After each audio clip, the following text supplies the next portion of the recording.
we remain steadfast in our commitment in delivering local news that matters. Stories that inspire. Enriching the lives of Filipinos in the Philippines and across the globe. This is your GMA Regional TV. Buong puso para sa Pilipino. Ang mga pinakamalalaking balita ngayong Huwebes. Bayan ng Solsona sa Ilocos Norte, nagdeklara na ng state of calamity dahil sa epekto ng El Nino. Batang magkapatid nalunod sa irigasyon sa Bantay, Ilocos Sur. 8 pulis at isang non-uniform personnel sa Region 2 sinibak sa pwesto dahil sa iba't ibang paglabag. At kung ikaw ay pamimiliin, saang planeta mo gustong tumira at bakit?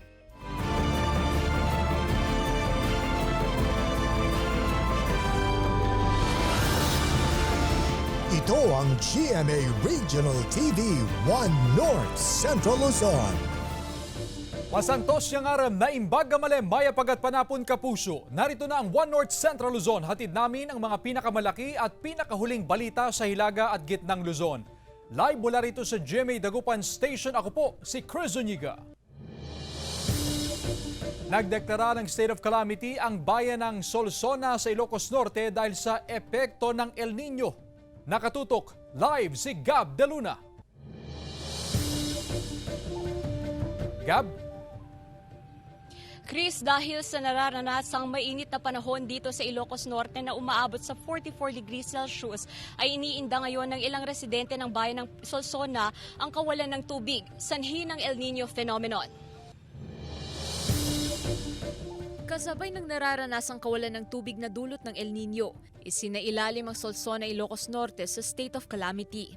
Nasa 15 mula sa 22 barangay o mahigit 60% ng bayan ang pinakaapektado ng dry spell. Walang tubig sa mga gripo at natutuyo na rin ang mga balon. Dahil dito, araw-araw na ang schedule ng BFP sa pagrarasyon ng tubig. Dahil parte po ito ng trabaho natin bilang isang bombero, lalo na po ngayong El Nino, pumupunta po kami sa mga iba't ibang barangay para po mag-supply o magbigay ng tubig sa ating mga kababayan. Pila-pila ang mga residente ng Barangay Mariquet na nakaschedule ngayong araw ng Huwebes. Bit-bit ang balde at drums sa gitna ng mainit na panahon. Malaking tulong daw ang tubig na galing sa rasyon upang may magamit sa pang-araw-araw na pangangailangan ng tubig. Malaki talagang tulong, ma'am, kasi talagang kung wala rin silang supply na ganito at walang tubig sa may regasyon at saka sa ibang mga wala na rin. Kasi totoo pong napakahirap po ng sitwasyon dito sa Solsona kasi kahit kami po ma'am, apektado rin po. Kaya wala na po kaming mapagkuhanan po ng tubig din. Doon na po kami sa irigasyon nagre-refill ng tubig. Samantala, Chris, umaabot na sa 7 million pesos ang kabuang pinsala na dulot ng El Nino sa bayan ng Solsona. Malaking tulong naman daw itong pagdeklara ng state of calamity sa nasabing bayan upang magamit ang pondo sa mga intervention tulad ng pamamahagi ng water pump at pagpapagawa ng deep well. Paalala naman ng otoridad sa mga apektadong residente na bagaman may water rationing ay ugalian pa rin ang pagtitipid ng tubig. Yan muna ang latest mula rito sa Ilocos Norte. Balik sa iyo, Chris. Maraming salamat, Gab De Luna. Magkapatid na edad 5 at 7 na lunod sa irigasyon sa Bantay, Ilocos Sur. Nakaalerto si Ivy Hernando. Pilit pang ni-revive ng mga rumesponding autoridad ang 7 taong gulang na si Judeline Pido pero nasawi matapos malunod sa irigasyon malapit sa kanilang bahay sa Barangay Nagidayan, Bantay, Ilocos Sur. 30 minuto lang nakalipas, natagpuan din sa irigasyon ang kanyang 5 taong gulang na kapatid na si Princess.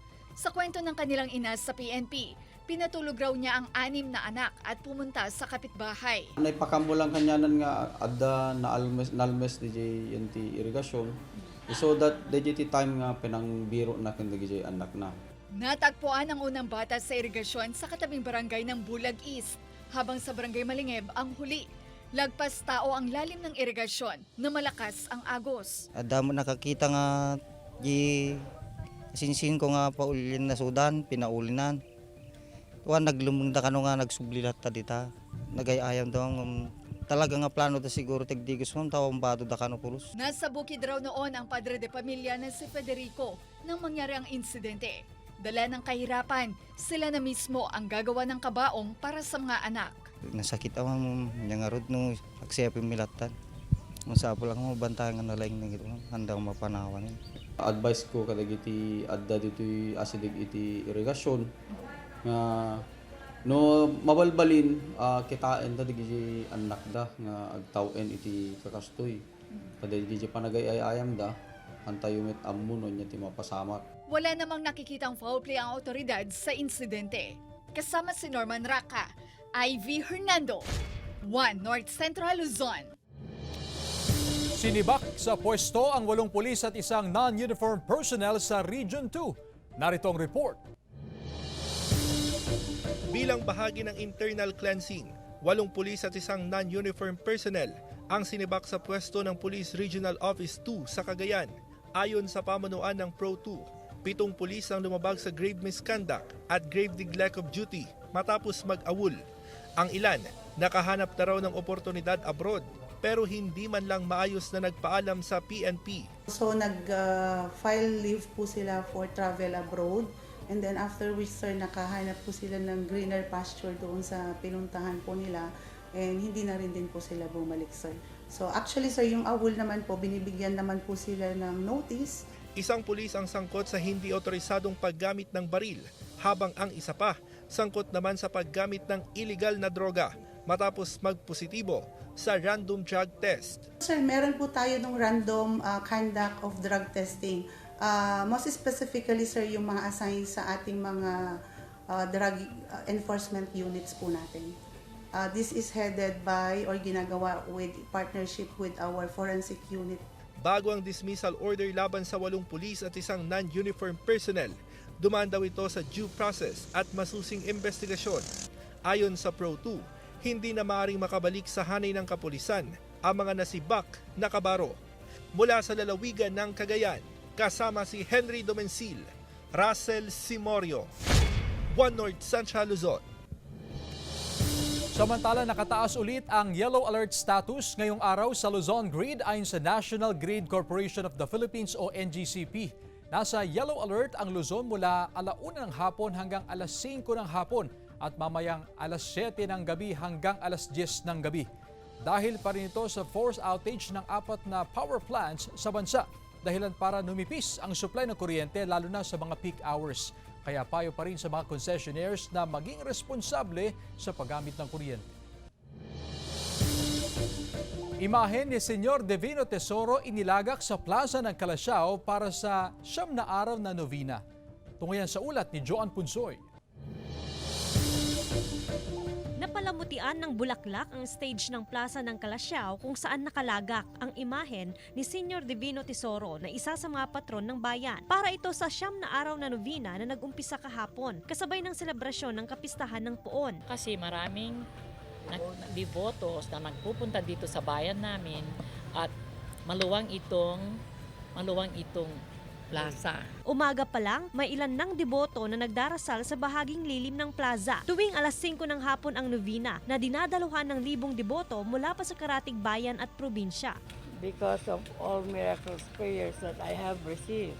Sa May 2, pagkatapos ng novena sa hapon, dadalhin naman ang imahen sa St. Peter and Paul Parish. Sa May 3, magkakaroon muna ng misa sa umaga sa simbahan saka ililibot sa bayan ang imahen. Pinayuhan naman ang mga dadalaw na magdala ng pananggalang sa init at magbaon ng tubig para makaiwas sa heat exhaustion. Kasama si Ron Alistair Taniedo, Joan Punsoy, 1 North Central Luzon. Ginawaran ng Sports Leadership Award ng Commission on Higher Education ng GMA Network para sa ambag nito sa larangan ng sports. Sa Second National Annual Tertiary Sports Leadership Congress ng CHED, kinilala ang kolaborasyon ng GMA Network para sa pag-cover ng iba't ibang sports program and events ng CHED. Pinuri ni CHED Chairman Prospero de Vera ang pagtampok ng kumpanya sa buhay ng mga atletang Pinoy. Sinabi naman ni Senior Vice President and Head for GMA Integrated News, Regional TV and Synergy Oliver Victor B. Amoroso, magpapatuloy ang GMA Integrated News sa pagsuporta sa mga atleta at sa mga paglaganap ng sports sa Pilipinas. Importante rin daw ang paggamit ng social media at mga digital platforms sa larangan ng palakasan na binigyang diin naman sa GMA Masterclass Social Media Literacy Series. Sa GMA Network, we believe in the value of sports, and its ability to inspire and bring communities together. Voicing our commitment to a mas malaking misyon, mas malawak na paglilingkod sa bayan. Kasama dito ang pag-push namin ng Philippine sports. What GMA has done in documenting the life stories of athletes is really commendable. And it is important because it is done in an assembly where we have put together all the sports directors, the coaches, the sports officials of all the universities in the country. Para sila din, pag nakita nila yan, they can start thinking of how they can do the same for promotion of athletes in their respective areas. Ito ang GMA Regional TV 1 North Central Luzon.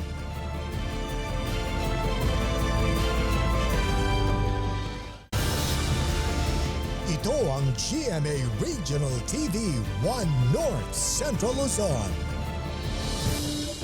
Bandang alas 11 ng umaga kanina nang sumiklab ang sunog sa bahagi ng controlled dump site sa Barangay Bunuan, Binloc, Dagupan City.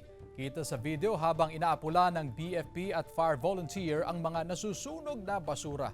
Patuloy pa rin ang monitoring ng otoridad sa lugar dahil sa posibleng muling pagsiklab ng apoy.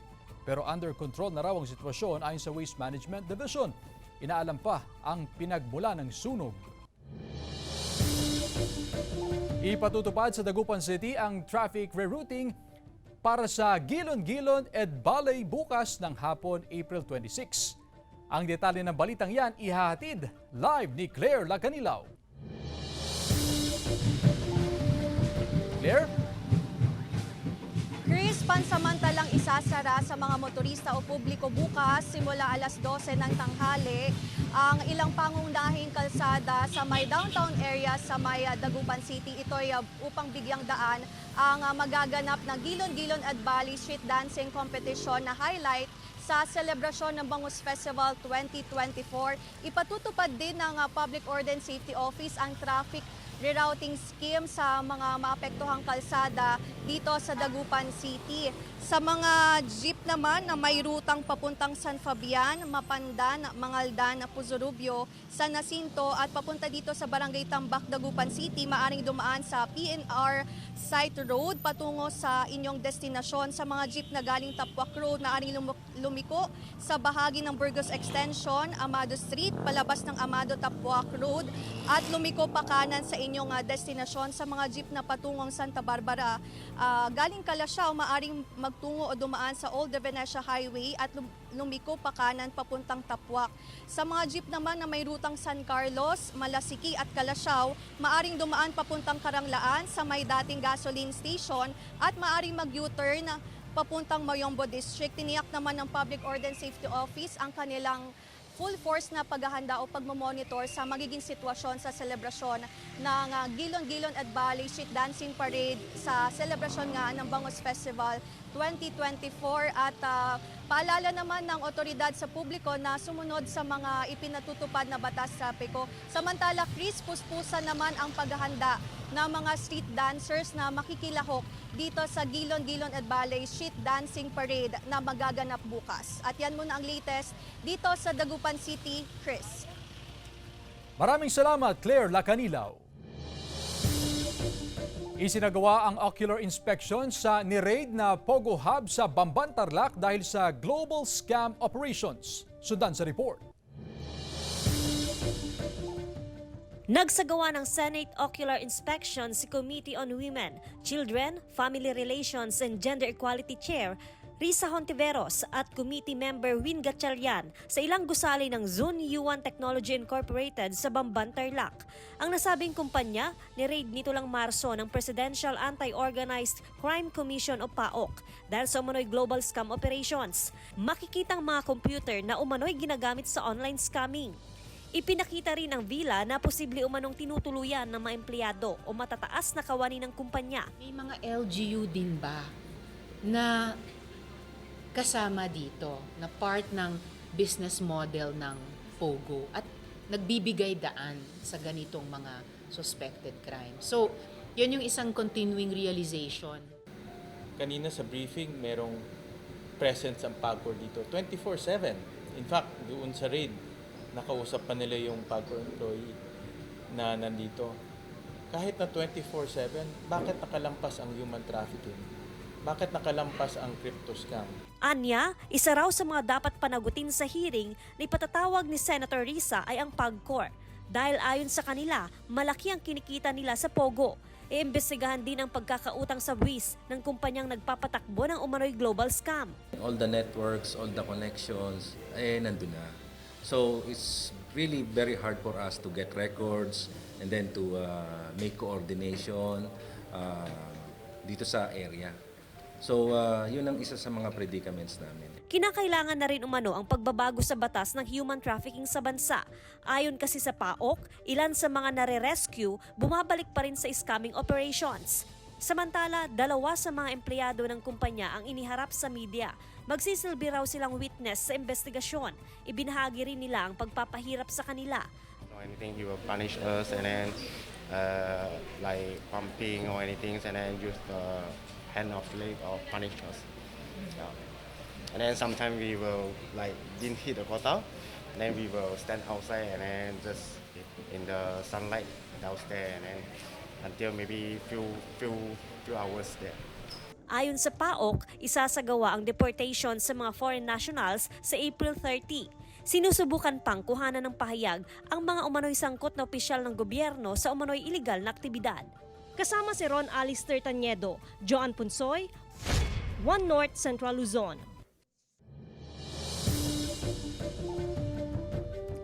Mga kapuso, nakapila ang mga issue at programang tinatahak ngayon ng sektor ng transportasyon sa ating bansa at isang sangay ng law enforcement pagdating sa batas trapiko ang Land Transportation Office o LTO.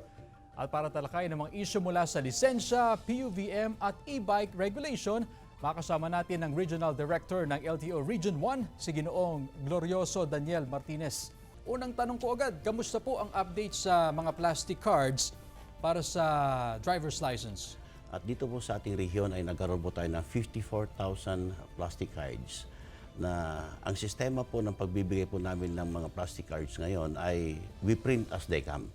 Okay. So kung ang isa pong tao ay nagkaroon na po siya ng lisensya at hindi po nabigyan ng kanyang plastic cards, mangyaring pumunta lang po siya sa LTO at ipiprint na po yung kanyang ID at makukuha na po niya. Actually, Chris, meron tayong extended validity kasi ng ating mga lisensya. Yung mga lisensya na nag-expire ng April to August 2023 ay extended ito hanggang April of 2024. Okay. Yun na rin yung panahon na kailangang mag-renew sila. Okay? Yun naman po mga September 2023 up to December of 2023 ay extended din hanggang May of 2024. At yung January 2024 up to March 2024 ay extended po ito hanggang June of 2024. Anong stand ng LTO sa regulasyon sa mga e-vehicles?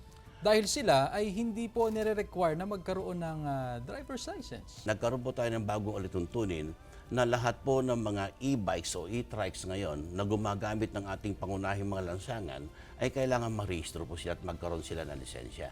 Yung mga naman pong considered na hindi po katulad po nung scooter ay hindi pa ho ito marehistro, so hindi po sila pwedeng gumamit ng ating mga pangunahing lansangan. Diretso pa rin po ang motorist inspection ng LTO, ano po, at ito ay sporadic, kumbaga parang surprise inspection. Ngayon po, ito po ay diretso pa din na ipinapatupad ba ng LTO Regional Office at syempre dito may mga reklamo ng kotong na-address na ba to? Yes, Chris, sa totoo lang, tinanggal namin ang dapat tanggalin, ilagay ang dapat ilagay, at naayon sa mandato ng ating batas sa Section 4.6 ng Republic Act 4136 na we are mandated to check anytime kung isang sakyan ay nakarehistro, roadworthy ba ito, lahat ng kailangan, mga ilaw niya dapat matingnan natin. Alright, siguro huling mensahe na lang, Sir Danny, sa mga motorista. Huwag po nating tangkilikin ang mga nagpo-post sa Facebook na tutulong po sa mga kukuha na lisensya. Scam po ito. Marami na pong nabiktima. And always remember po na road safety is a shared responsibility. Magtulungan po tayo para po sa kaligtasan ng lahat ng motorista. Maraming salamat po. Maraming salamat sa Ginoong Glorioso Daniel Martinez, ang Regional Director ng LTO Region 1. Maraming salamat, sir. Ito ang GMA Regional TV 1 North Central Luzon.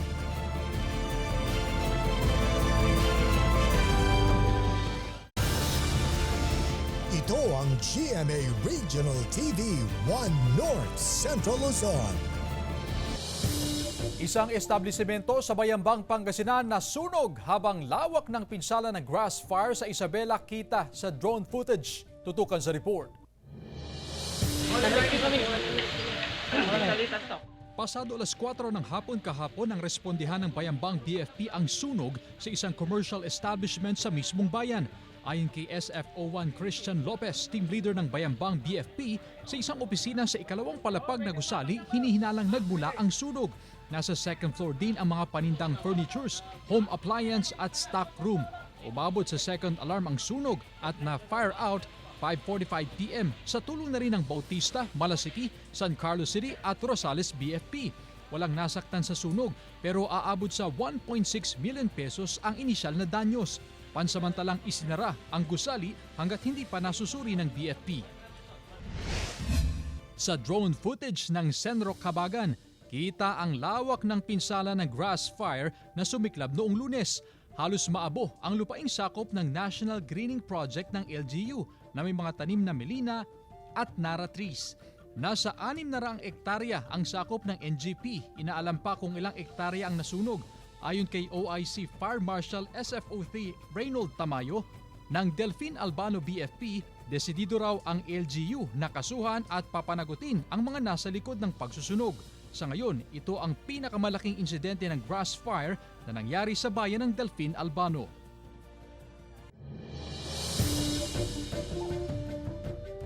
Ilang residente nababahala sa talamak daw na nakawan ng parte ng motorsiklo sa barangay Bunuan Geset, Dagupan City. Sundan sa report. Laking perwisyo para sa residenteng si Resly D nang malaman na ninakaw na pala ang cylinder head at ilang parte ng kanyang tricycle sa bahagi ng barangay Bunuan Geset, Dagupan City. Madalas daw niyang gamitin ang tricycle na service at pagbili ng mga supply para sa kanyang maliit na kapihan. Ipinaparada niya ito sa labas ng kanyang pwesto sa tiwalang walang mag-iinteres sa motorsiklo. Sa ngayon, ipinapaayos muna niya ang tricycle upang agad na magamit. Maging aware sila sa mga ganong mga... Although alam naman natin na talamak naman talaga yung magnanakaw. Hindi lang minsan, marami pa po silang nakukuha sa amin, dyan sa gilid. Pati rim ng sasakyan, mga bakal. Aminado si Resly na hindi siya nag-report sa otoridad. Pero ayon sa Barangay Council ng Bunuan Geset, regular ang pagronda ng mga tanod, lalo na sa mga dulong bahagi ng barangay. Pero pinapaalalahanan pa rin ng mga residente na maging alerto at maingat sa mga gamit. At hanggat maaari, iparada mga motorsiklo at sasakyan sa loob ng bakuran. 10 iba't ibang kaso naman ng pagnanakaw ang hawak ng barangay. Pag aalis tayo, dapat mag-aware tayo na yung mga valuables o gamit na sana kabantay man lang sa mga bahay o pag-iiwan ng mga sasakyan o mga motor dyan sa parking. Bukod dito, pinapayuhan din ang mga residente na i-report sa barangay at PNP sakaling may ganitong insidente para magawa ng karampatang investigasyon. Kasama si Daryl Peralta, Claire Lacanilaw, 1 North Central Luzon. Nakapaskil naman sa harap ng Barangay Hall ng Malabago, Calasiao, Pangasinan ang tarpaulin, laman ang pangalan ng ilang residente. Pero hindi ito para sa pamamahagi ng ayuda, kundi listahan ito ng mga donor na tumulong sa kanilang barangay fiesta na umabot sa 43,000 pesos ang nalikom. Ayon sa Barangay Council, gagawin daw nilang best practice ang pagpapaskil ng listahan kapag may pumasok na pondo o donasyon o mga proyektong pagkakagastusan ng barangay. Inilabas na ng COMELEC First Division ang disqualification order laban kay Cagayan Governor Manuel Mamba ngayong araw, April 24. Sa utos ng COMELEC First Division, dapat nang bakantehin ni Mamba ang posisyon bilang gobernador at hahalili sa kanya ang Vice Governor bilang pagsunod sa Law of Succession. Sa official statement na inilabas ng kampo ni Cagayan Governor Mamba, tiniyak nito na agaran silang maghahain ng Motion for Reconsideration o MR sa Commission on Elections and Bank para umapila kaugnay sa disqualification order ng COMELEC First Division na inilabas ngayong araw. May 5 araw para maghain ng MR ang kampo ni Mamba sa COMELEC and Bank. Matatandaang naghain ng disqualification case ang nooy gubernatorial candidate na si Dr. Zara de Guzman Lara sa COMELEC First and Second Divisions. Samantala, sinusubukan ng GMA Regional TV 1 North Central Luzon na makuhanan ng komento ang local DILG at COMELEC sa disqualification order, pero tumanggi muna silang magsalita. Samantala, schedule ng graduation ng mga estudyante sa ilang paaralan sa Bangaldan, Pangasinan gagawing hapon para makaiwas sa mainit na panahon. Narito ang report. Sa katapusan ng buwan ng Mayo ang schedule para sa pagtatapos ng mga mag-aaral sa mga pampublikong paaralan sa elementarya at sekundarya. Pero imbes na gawing umaga ang schedule ng seremonya, ilang paaralan sa Mangaldan, Pangasinan ang piniling isagawa ito sa hapon para makaiwas sa mainit na panahon. Gaya ng Mangaldan National High School na mahigit 1,300 ang graduates ngayong taon. Pwede nating i-start ng 5 o'clock. Tapos mag-i-end po tayo ng mga alas 10 ng gabi po para malamig po yung panahon. Sinisiguro naman ng pamunuan na aprobado ito ng mga magulang at maging learners. Dahil pa rin sa epekto ng mainit na panahon, ipinatutupad pa rin ang asynchronous learning sa paaralan. Face-to-face classes ang ipinatutupad mula alas 6 ng umaga hanggang alas 10 ng umaga. Modular distance learning naman sa hapon. Lagi pa ako nagdadala ng payong, ng electric fan, ng panyo, ganito. Portable electric fan po. Tapos pag nasa classroom po, lagi pong nakatutok sa amin yung fan. Una nang sinabi ng Pag-asa na posibleng maranasan pang mataas na heat index hanggang Mayo kasabay ng transition period sa tag-ulan. Kasama si Ron Alister Taniedo, Joan Punsoy, 1 North Central Luzon. Mga kapuso, it's gonna be a night of ethereal beauty and elegance sa Limgas na Pangasinan 2024 dahil sa special participation ni Miss Universe Philippines 2023 Michelle D. Kasama sina makiling leading man Derek Monasterio at kapuso host Martin Javier. Sa Limgas na Pangasinan 2024 Grand Coronation Night sa April 26, bukas na po yan, Biyernes, 8 p.m. sa Lingen Capitol Plaza. At aabangan din sa April 29, Lunes naman, ang showdown ng mga Pangasinense singers sa Takayan na Dayo. Kasama sina All Out Sundays star at The Clash, Season 2 champion Jeremiah Tiangco at kapuso pop rocker Anthony Rosaldo. Kaya mark your calendar at see you there, mga kapuso.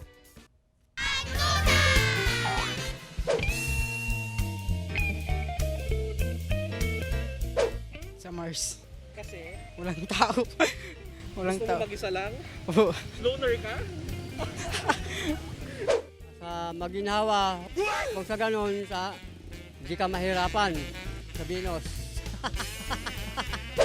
Saturn po. Kasi? Kasi may earring po siya, tas ang ganda po niya. Bakit sa Earth ayaw mo na? Medyo gusto po kasi magulo po yung Earth ngayon eh. Sa Uranus po. Kasi? Kasi boring na po ako sa Earth. Sa Saturn po, because life is better in Saturn. Sa Jupiter po. Kasi?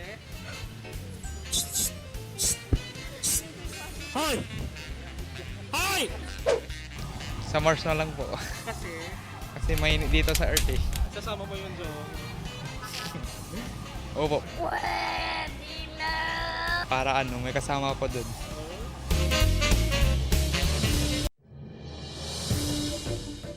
Samantala, mapapanood niyo po ang episode nito at iba pang pinakahuling lokal na balita sa official website ng GMA Regional TV, www.gmaregionaltv.com.